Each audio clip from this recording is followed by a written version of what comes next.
చైతన్య రథం వీక్షకులకు స్వాగతం, నమస్కారం. వక్రాక్షలో పెట్రోల్ మీద నీచపురాతలు. పెట్రోల్ రేటు పెంచింది కేంద్ర ప్రభుత్వం. ఎందుకు పెంచింది? ఇజ్రాయెల్ ఇరాన్ యుద్ధం మూలంగా ఆ సంక్షోభం వల్ల రెట్టింపు ధరతో క్రూడ్ ఆయిల్ కొనాల్సి వస్తున్న పరిస్థితుల్లో కేంద్ర ప్రభుత్వం నిర్ణయం తీసుకుని ₹3 పెంచింది. దాని మీద నీచపురాతలు రాస్తున్నాడు జగన్మోహన్ రెడ్డి. ఒకసారి ఏం రాశాడో చూద్దాం. నాడు కోతలు నేడు వాతలు అంట. వాతలు పెట్టింది జగన్మోహన్ రెడ్డి. 2019 తర్వాత ముఖ్యమంత్రి అయ్యి జగన్మోహన్ రెడ్డి పెట్రోల్ని ఎలా పెంచాడో మనం చూసాం. 2019కి ముందు రేట్ ఎంత ఉండేది, 2019 తర్వాత ఎంత పెరిగింది, చంద్రబాబు నాయుడు గారు కూటమి ప్రభుత్వం వచ్చిన తర్వాత ఏం జరిగింది ప్రజలందరికీ స్పష్టంగా తెలుసు. కోతలు ఎక్కడా, వాతలు ఎక్కడా? వాతలు పెట్టింది జగన్మోహన్ రెడ్డి. అయినా సిగ్గు శరం లేకుండా నీచపు రాతలు రాసుకుంటూ ఇంకా ప్రజల్ని నమ్మించి భ్రమించి మోసం చేసే ప్రయత్నం చేస్తూనే ఉన్నాడు జగన్మోహన్ రెడ్డి. పెట్రోల్ డీజిల్ మీద మాట తప్పి మోసం చేసిన చంద్రబాబు అంట. ఆయన ఏం మాట ఇచ్చాడు, ఏం మోసం చేశాడు? అసలు ఎందుకు రాస్తున్నారో, ఏం రాస్తున్నారో మీకన్నా అర్థమవుతుందా? జగన్మోహన్ రెడ్డి ₹3 పెంచినందువల్ల ప్రజలపై ఏడాదికి 3,600 కోట్ల రూపాయల భారం అంట. రాష్ట్ర ప్రభుత్వం పెంచిందా రేటు? కేంద్ర ప్రభుత్వం పెంచిందా? కేంద్ర ప్రభుత్వాన్ని అడిగే దమ్ము ధైర్యం లేక, ప్రశ్నించే ధైర్యం లేక రాష్ట్ర ప్రభుత్వం పడి ఏడుస్తున్నాడు జగన్మోహన్ రెడ్డి. రాష్ట్ర ప్రభుత్వం మీద పడి ఏడిస్తే ఉపయోగం ఉంది జగన్ రెడ్డి? నీకు నిజంగా దమ్ము ధైర్యం ఉంటే కేంద్రాన్ని ప్రశ్నించు, కేంద్రాన్ని నిలది. నువ్వు ఆ పని చేయకుండా రాష్ట్ర ప్రభుత్వం చేయని పనికి కేంద్ర ప్రభుత్వం చేస్తే కూటమి మీద పడి ఏడుస్తావు ఎందుకు జగన్ రెడ్డి? ఇక్కడ పెద్ద పట్టిక వేశాడు. మరి 2019-24 మధ్యలో పెరిగిన రేట్ల పట్టిక కూడా వేస్తే బాగుండేది కదా. నీ దరిద్రం మూలంగానే కదా రాష్ట్రానికి భారం అంతా. నువ్వు అధికారంలో ఉండగా ప్రజల మీద ₹7, ₹8 పెంచి ప్రజల నడ్డి విరిచి వసూలు చేసుకుని నీ బొక్కసను నింపుకుని ఇవాళ ఏడుస్తావా? కాసేపు పెట్రోల్ రేట్లు పక్కన పెట్టి, పెట్రోల్ రేటు పెంపకం అనేది నిర్ణయం తీసుకునేది కేంద్ర ప్రభుత్వం. అది మళ్ళీ మాట్లాడదాం. భారతీయ సిమెంట్, జగన్మోహన్ రెడ్డి సంస్థ భారతీయ సిమెంట్ అమ్మే సిమెంట్ రేట్లు ఒకసారి చూద్దాం. తెలంగాణలో ఎంతకు అమ్ముతున్నాడు, తమిళనాడులో ఎంతకు అమ్ముతున్నాడు, ఆంధ్రాలో ఎంతకు అమ్ముతున్నాడు? నీ చేతిలో ఉన్న ధరల్ని పొరుగు రాష్ట్రాల్లో ఒక రకంగా, ఆంధ్రప్రదేశ్లో ఒక రకంగా ఎందుకు పెట్టావు జగన్ రెడ్డి? నువ్వు పెట్రోల్ అంటూ పట్టిక రాశావు, మరి భారతీయ సిమెంట్ పట్టిక ఎందుకు రాయలేదు నువ్వు? 50 కేజీల భారతీయ సిమెంట్ బ్యాగ్ తెలంగాణలో ₹290 నుంచి ₹350 అంట. ప్రారంభ ధర ₹290. తమిళనాడులో కూడా ₹290 నుంచి ₹385. ప్రాంతాలను బట్టి, దూరాన్ని బట్టి 290 నుంచి ₹385 వేరియేషన్ ఉంటుంది రేటు. మరి ఆంధ్రప్రదేశ్లో చూద్దామా? జగన్మోహన్ రెడ్డి భార్య భారతిరెడ్డి నిర్వహించే భారతీయ సిమెంట్ 50 కేజీల బ్యాగ్ రేటు ఆంధ్రప్రదేశ్లో ప్రారంభ ధర ₹315. ₹315 నుంచి ₹350. తెలంగాణలో ₹280 ఏంటి, తమిళనాడులో ₹285 ఏంటి, ఆంధ్రప్రదేశ్లో ₹315 ఏంటి? ఎందుకు అంత వ్యత్యాసం? నువ్వా సిగ్గు శరం లేకుండా పెట్రోల్ గురించి మాట్లాడేది? పొరుగు రాష్ట్రాలకు తక్కువగా అమ్ముకుని ఇక్కడ ఆంధ్రప్రదేశ్లో రాజకీయ పబ్బం గడుపుకుంటా రాష్ట్రాన్ని లూటీ చేసి లక్షల కోట్ల రూపాయలు దోచుకుని ఇంకా నీ దాహం తీరక ఆఖరికి నీ సిమెంట్ బ్యాగ్ మీద కూడా అధిక ధర తీసుకుంటున్నావు. ₹35 నుంచి ₹40 ఎక్స్ట్రా తీసుకుంటున్నావు నువ్వు సిమెంట్ బ్యాగ్ మీద. నీ సిమెంట్ పరిశ్రమ ఆంధ్రప్రదేశ్లో ఉంటుంది, నీకు సబ్సిడీలేమో ఆంధ్రప్రదేశ్ కట్టాలి. నువ్వు రేట్ ఎక్కువ అమ్ముకునేది ఆంధ్రప్రదేశ్లో. నీ చేతిలో ఉన్న పనిని నువ్వు తగ్గించగలే స్థితిలో ఉండి నువ్వు తగ్గించకపోగా రేట్లు పెంచి అమ్ముకుంటా పెట్రోల్ మీద ₹3 కేంద్ర ప్రభుత్వం పెంచితే ఏడుస్తావా? కూటమి ప్రభుత్వం చేస్తున్న సంక్షేమ కార్యక్రమాలు, చేస్తున్న అభివృద్ధి, వస్తున్న పరిశ్రమల మీద మాట్లాడటానికి ఏమీ లేక పెట్రోల్ డామాలు మొదలుపెట్టాడు జగన్మోహన్ రెడ్డి.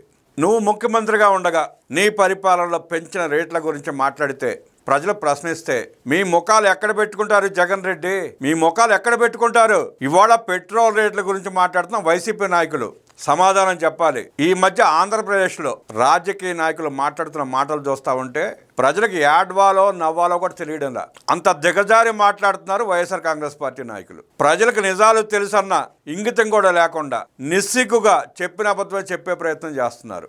ముఖ్యంగా పెట్రోల్ డీజిల్ మీద వాళ్ళు చెబుతున్న అబద్ధాలు చూస్తుంటే అసలు ఆ పార్టీ నాయకులకి ఆర్థిక వ్యవస్థ మీద కనీసం అవగాహన ఉందా అనిపిస్తోంది. ప్రపంచంలో ఏం జరుగుతూ ఉంది, దేశ ఆర్థిక పరిస్థితి ఏంటి, ఎందుకు పెంచాల్సి వచ్చింది, కనీస అవగాహన మీకుందా అని ప్రజలు ప్రశ్నిస్తున్నారు. వాళ్ళ పెట్రోల్ ధరలు పెంచింది కేంద్రం, ప్రశ్నిస్తే మోడీ గారిని ప్రశ్నించాలి లేదా కేంద్ర ప్రభుత్వాన్ని ప్రశ్నించాలి.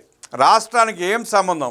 ఈ వైఎస్ఆర్ కాంగ్రెస్ పార్టీ నాయకులకి, జగన్మోహన్ రెడ్డికి కేంద్రాన్ని, మోదీ గారిని ప్రశ్నించే ధైర్యం లేక, దమ్ము లేక. ప్రశ్నిస్తే ఏమవుతుందో స్పష్టంగా వాళ్ళకి తెలుసు. జగన్ రెడ్డి మోడీ గారి పేరు ఉచ్చరిస్తే ఊచలో లెక్క పెట్టాల్సిన పరిస్థితి వస్తుందని చెప్పి వాళ్ళందరికీ బాగా తెలుసు. వాళ్ళకి ఆ స్పష్టత ఉంది కాబట్టే వాళ్ళని అడిగే దమ్ము ధైర్యం లేక రాష్ట్రంలో ఉన్న కూటమి ప్రభుత్వం మీద పడి ఏడుస్తున్నారు.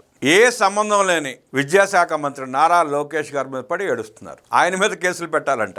ఏమయ్య, అసలు మీ బుద్ధి బుర్ర ఉందా, బుద్ధి జ్ఞానం ఉందా? కేంద్ర ప్రభుత్వం పెట్రోల్ రేట్లు పెంచితే లోకేష్ గారి మీద కేసులు పెడతారా? అంటే నారా లోకేష్ పేరెత్తి మేము ఇంకా రాజకీయాల్లో బ్రతికే ఉన్నామని చెప్పుకునే ప్రయత్నం చేస్తున్నారా, లేదంటే నిజంగా ప్రజల పక్షాన మాట్లాడదాం అనుకుంటున్నారా? మీరు ప్రజల పక్షాన మాట్లాడదలుచుకుంటే కేంద్రాన్ని ప్రశ్నించండి. పెరిగిన ₹3 పెట్రోల్ రేటుకి లోకేష్ గారికి ఏంటి సంబంధం? పెట్రోల్ పేరు మీద ధర్నాలు చేస్తాం, ప్రశ్నిస్తాం అనడం రాజకీయ డ్రామాకి ఏంటి? మీరు ఓడిపోయి మూలన కూర్చుని ఈ 23 మాసాల్లో వైఎస్ఆర్ కాంగ్రెస్ పార్టీ నాయకులు కానీ జగన్ రెడ్డి కానీ ప్రజల తరపున చేసిన ప్రయత్నం ఏంటి? ఎందుకు 23 మాసాలు గడిచినా ప్రజల మధ్యలోకి వచ్చి మీరు మాట్లాడలేకపోతున్నారు? ఎందుకు దొంగల్లా 4 గోడల మధ్య కూర్చుని అబద్ధాలు వల్లివేస్తున్నారు? ప్రజలు అడుగుతున్నారు, సమాధానం చెప్పండి. వైఎస్ జగన్మోహన్ రెడ్డి ముఖ్యమంత్రిగా ఉన్న 5 ఏళ్లలో వ్యాట్, రోడ్ సెస్ పేరుతో ప్రజల మీద భారం మోపింది నిజం కాదా? ప్రజలకు గుర్తు లేదు, మర్చిపోయారు అనుకుంటున్నారా? జగన్మోహన్ రెడ్డి ముఖ్యమంత్రిగా ఉన్న 5 ఏళ్లలో పెట్రోల్ మీద ₹41, డీజిల్ మీద ₹31 అదనపు భారం వేయడం, పన్నులు పెంచి ప్రజల నడ్డి విరవడం వాస్తవం కాదా? ప్రజలు అప్పుడే మర్చిపోయారు అనుకుంటున్నారా మీరు? 2019 వరకు సాధారణ స్థాయి రేట్లు ఉన్న పెట్రోల్ డీజిల్ రేట్లు జగన్మోహన్ రెడ్డి అడ్డగోలుగా పెంచడం వల్ల ఒక్కసారిగా రేట్లు పెరిగి ప్రజల నెత్తిన పిడుగులు పడటం వాస్తవం కాదా? 2019 ముందు చంద్రబాబు నాయుడు గారు ముఖ్యమంత్రిగా ఉండగా పెట్రోల్ రేటు ₹76, డీజిల్ రేటు ₹68. ₹76 ఉన్న పెట్రోల్ రేటుని ₹41 పెంచి ₹108 చేసింది ఎవరు? జగన్ రెడ్డి కాదా? ₹68 ఉన్న డీజిల్ రేటుని ₹99 పెంచి సామాన్య ప్రజలు నడ్డివచ్చింది జగన్మోహన్ రెడ్డి కాదా? జగన్మోహన్ రెడ్డి ముఖ్యమంత్రిగా ఉన్నప్పుడు పరిస్థితులు ఎలా ఉండేవో ప్రజలు మర్చిపోయారనుకుంటున్నారా, గుర్తులేదనుకుంటున్నారా? కర్ణాటక నుండి రాష్ట్రంలోకి వచ్చే ప్రజలకి కర్ణాటక బార్డర్లో ముందే కర్ణాటకలో ఉన్న పెట్రోల్ బంకులు పెద్ద పెద్ద బోర్డులు పెట్టేవి, ఫ్లెక్సీలు వేసినాయి. మీరు ఆంధ్రప్రదేశ్లోకి ఎంటర్ అవుతున్నారు, ఆంధ్రప్రదేశ్లో పెట్రోల్ రేట్లు దారుణమైన రేట్లు ఉన్నాయి, ఆంధ్ర మీద మా దగ్గర ₹10 తక్కువ ఉంది, ఇక్కడే ఫుల్ చేయించుకెళ్ళని చెప్పి పోస్టర్లు, బ్యానర్లు, హోర్డింగ్స్ పెట్టి మరి రాష్ట్రం పరువు తీసిన పరిస్థితి నాడు. అలాగే తెలంగాణ బార్డర్లో కూడా మీ ఆంధ్ర కంటే మా దగ్గర ₹5, ₹6 తక్కువ ఉంది అని బోర్డులు పెట్టిన పరిస్థితి చూసాం. ఆంధ్రాలో ఎంటర్ అయిన తర్వాత 50 కిలోమీటర్లు అన్ని పెట్రోల్ బంకులు మూతపడిన పరిస్థితి నాడు. పెట్రోల్ కొట్టించుకునేవాడు లేక విపరీతమైన బాధుడితో బార్డర్కు ముందే పెట్రోల్ ఫుల్ చేయించుకుని వచ్చిన పరిస్థితి నాడు. ఇవాళ మీరు ఆ సిగ్గు లేకుండా పెట్రోల్ రేట్ల గురించి మాట్లాడేది. ఆనాడు జగన్మోహన్ రెడ్డి నిర్వాకం ప్రతిపక్షంగా ఉన్న తెలుగుదేశం పార్టీ కంటే కూడా తెలంగాణ, కర్ణాటకలో ఉన్న ప్రజలు సోషల్ మీడియాలో ఎలా విపరీతంగా వైరల్ చేశారో చూసాం. కూటమి ప్రభుత్వం వచ్చిన తర్వాత ఆనాటి పరిస్థితులకి పూర్తిగా భిన్నంగా ఉండేవాళ్ళ. ₹1 పెంచలా పెట్రోల్ డీజిల్ మీద. ఇవాళ అనివార్య పరిస్థితుల్లో ఇజ్రాయెల్ ఇరాన్ యుద్ధం వల్ల పెట్రోల్ నిల్వలు తరుగుతున్నందువల్ల, క్రూడ్ ఆయిల్ రేటు విపరీతంగా పెరిగినందువల్ల అధిక ధర పెట్టి కేంద్రం కొనడం, ఆ లాస్ మొత్తాన్ని ప్రజల మీద వేయకుండా ₹3 పెంచింది. దేశవ్యాప్తంగా పెంచింది, ఒక ఆంధ్రప్రదేశ్లో కాదు, దేశవ్యాప్తంగా పెంచింది. ఆ యుద్ధ కారణంగా ప్రపంచవ్యాప్తంగా పెట్రోల్ రేట్లలో విపరీతమైన మార్పులు వచ్చినాయి. అన్ని దేశాల్లో పెరిగినాయి. ఇంకా ఒక రకంగా చెప్పుకోవాలంటే ఇండియాలోనే, భారతదేశంలోనే పెట్రోల్ రేట్లు ₹3 మాత్రమే పెరిగినాయి. మిగతా దేశాలు విపరీతంగా పెరిగినాయి. 2 రెట్లు, 3 రెట్లు, 5 రెట్లు పెంచిన పరిస్థితి ఉంది. యూకే, కెనడా, దుబాయ్ లాంటి దేశాల్లో కూడా విపరీతంగా పెట్రోల్ రేట్లు పెరిగినాయి. అలా కేంద్ర ప్రభుత్వం పెంచితే, ఆ పరిస్థితిలో కేంద్ర ప్రభుత్వం ₹3 రేటు పెంచితే నారా లోకేష్ మీద విమర్శలు చేయడం ఏంటి? విమర్శ కన్నా లాజిక్ ఉండాలి కదా. స్పష్టత లేకుండా లాజిక్ లేని విమర్శలతో వైఎస్ఆర్ కాంగ్రెస్ పార్టీ సాధించేదేంటి? ఏం సాధిద్దాం అనుకుంటుంది? ఎంతకంటే దిగజారరో అనుకున్నప్పుడల్లా లేదు మేము ఇంకా దిగజారిపోతామని నిరూపించుకోవడం తప్ప ఏమైనా అర్థం ఉందా? ఇప్పుడు ఆ వైఎస్ఆర్ కాంగ్రెస్ పార్టీ నేతలు కొంతమంది మాట్లాడుతున్న తీరు చూస్తూ ఉంటే పాత రోజులు ప్రజలు మర్చిపోయారు, ఇప్పుడు మేం చెప్పిన నమ్ముతారు అనుకుంటున్నట్టుంది. ఆఖరికి వెల్లంపల్లి శ్రీనివాస్ లాంటి నాయకుడు కూడా ఇవాళ కూటమి ప్రభుత్వం మీద, టీడీపీ నాయకుల మీద విమర్శలు చేయడం చూస్తూ ఉంటే ఆశ్చర్యం వేస్తూ ఉంది. ప్రజలు నవ్వుకుంటున్నారు. జగన్మోహన్ రెడ్డి ముఖ్యమంత్రిగా ఉండగా, ఈ వెల్లంపల్లి శ్రీనివాస్ మంత్రిగా ఉండగా బెజవాడలో జరిగిన భూ వివాదాలు, భూ కబ్జాలు, సెటిల్మెంట్లు, దోపిడీలు ఇంకా మర్చిపోలేదు. మర్చిపోయే ఘోరాలు కూడా కాదు వెల్లంపల్లి శ్రీనివాస్ చేసినాయి. ఆనాడు వెల్లంపల్లి శ్రీనివాస్ ఎవరి ఒత్తిడికి లొంగిపోయి దోచుకున్నాడో, సెటిల్మెంట్లు చేశాడో, దోపిడీలు చేశాడో, కబ్జాలు చేశాడో, ఇవాళ ప్రజలకు చెప్పాలి, సమాధానం చెప్పాలి. ఇక సంక్షేమ పథకాలకు వస్తే జగన్మోహన్ ప్రభుత్వం అమ్మఒడి పేరుతో ఎంతమంది పిల్లలకు ఉంటే అంతమందికి అమ్మఒడి ఇస్తానని చెప్పి ఎలా ఆ ప్రజలను మోసం చేసిందో చూసాం మనం. అరాకొరాగా ఇచ్చి బటనొక్కాం అని డ్రామాలాడి ఏ రకంగా ప్రజలు మోసం చేశారో కూడా మనం చూసాం. ఇవాళ కూటమి ప్రభుత్వం వచ్చిన తర్వాత నారా లోకేష్ విద్యాశాఖ మంత్రిగా ప్రమాణ స్వీకారం చేసిన తర్వాత తల్లికి దీవిన 67 లక్షల మంది పైగా విద్యార్థులకి 15,000 రూపాయల చొప్పున ఒకే రోజు 10,000 కోట్ల రూపాయలు బ్యాంకులు జమ చేసిన పరిస్థితి కూడా మనం చూసాం. జగన్మోహన్ రెడ్డి 42 లక్షల మందికి ఇచ్చానని చెప్పి ఎంతమందిని మోసం చేశాడో కూడా ప్రజలకు స్పష్టంగా తెలుసు. అదేవిధంగా మరో ప్రధాన శాఖ చూస్తున్న ఐటీ శాఖ మంత్రి నారా లోకేష్ ఈ 23 మాసాల్లో రాష్ట్రానికి ఎన్ని లక్షల కోట్ల రూపాయలు పెట్టుబడులు తీసుకొచ్చాడో, ఎన్ని ప్రపంచ దిగ్గజ కంపెనీలు తీసుకొచ్చాడో, ఎన్ని లక్షల ఉద్యోగాల కల్పన చేశాడో కూడా మనం అందరం చూస్తూనే ఉన్నాం. స్పష్టంగా కనపడతా ఉన్నారు కళ్ళ ముందు. వాళ్ళ ఉత్తరాంధ్ర నుంచి అనంతపురం దాకా ఎన్ని లక్షల కోట్ల రూపాయల పెట్టుబడులకి శంకుస్థాపనలు జరిగినాయో, జరగబోతున్నాయో స్పష్టత ఉంది. ఎన్నికల్లో హామీ ఇచ్చినట్టుగానే విద్యాశాఖలో డిఎస్సి నిర్వహించి 16,000 ఉపాధ్యాయ పోస్టులు నియమించిన పరిస్థితి చూసాం. 7,000 కానిస్టేబుల్ పోస్టులు నియమించిన పరిస్థితి చూసాం. 5 ఏళ్ల ముఖ్యమంత్రిగా పనిచేసిన జగన్మోహన్ రెడ్డి డిఎస్సి నిర్వహించి 10 ఉద్యోగాలు ఇవ్వలేకపోయాడు. అదే కూటమి ప్రభుత్వం వచ్చిన తర్వాత డిఎస్సి నోటిఫికేషన్ ఇవ్వగానే కోట్లలో ప్రైవేట్ కేసులు వేసి ఆపే ప్రయత్నం చేశాడు. అంతటి దుర్మార్గుడు జగన్మోహన్ రెడ్డి ఇవాళ ముసలి కన్నీరు కారుస్తూ 3 రూపాయలు పెంచిన రేటు మీద పడి ఏడుస్తూ ఉన్నాడు. ప్రజలకైతే ఇప్పుడు ఒక స్పష్టత వచ్చింది. విమర్శలు చేయడం వేరు, సద్విమర్శలు చేయడం వేరు.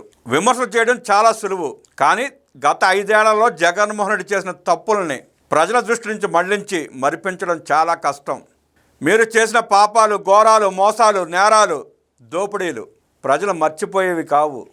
ఇంకొక 5 దశాబ్దాలు గడిచిన ఆంధ్రప్రదేశ్ ప్రజలు జగన్మోహన్ రెడ్డి చేసిన మోసాలను మర్చిపోయే పరిస్థితి లేదు. నిజంగా జగన్మోహన్ రెడ్డి కానీ వైఎస్ఆర్ కాంగ్రెస్ పార్టీ నాయకులు కానీ చిత్తశుద్ధి ఉంటే, మేం కూడా మనుషులమే, ఈ రాష్ట్రంలో ఒక భాగమే అని మీరు అనుకుంటే 5 ఏళ్లలో మీరు చేసిన ఒక గొప్ప పనిని ప్రజలకు చెప్పి కూటమి నాయకులకు సవాల్ చేసి చర్చకు రండి. చర్చలో పాల్గొని ఇదిగో మేము చేసిన మంచి పని ఇదని ప్రజలను మెప్పించి రాజకీయం చేయండి. ఇంకా దిగజారుడు రాజకీయాలు చేస్తామంటే ప్రజలు మిమ్మల్ని మన్నించే పరిస్థితులు లేరు, నమ్మే పరిస్థితులు లేరు. ఆధారాలు లేకుండా చేతిలో వక్రాక్ష ఉంది కదా అని చెప్పి ఇష్టానుసారం వ్యాసాలు రాసుకుంటా, డిబేట్లు పెట్టుకుంటా మాట్లాడతామంటే ప్రజలు నమ్మరు. ఆఖరికి జగన్మోహన్ రెడ్డి వీకెండ్ పాలిటిక్స్ చేయడానికి వారాంతపు సెలవులు విజయవాడ వచ్చినట్టు భవిష్యత్తులో వచ్చే పరిస్థితి కూడా ఉండదు. ఇప్పటికే దిగజారిపోయింది. సమాధి కాపాడిన పార్టీ ఇంకా లేచే పరిస్థితి కూడా లేదు, లేచే అవకాశం కూడా లేదు. జగన్ రెడ్డి అది గుర్తుంచుకుంటే నీ చుట్టూ ఉన్న దండుపాలెం బ్యాచ్ కన్నా కాస్త మేలు జరిగే అవకాశం ఉంటుంది. లేదు ఆలీబాబా 40 దొంగల్లాగా జగన్మోహన్ రెడ్డి ఆ దండుపాలెం బ్యాచ్ మీ జీవితం అంతా జైల్లో గడపాల్సిందే, జైల్లో మగ్గాల్సిందే. గుర్తుంచుకోండి.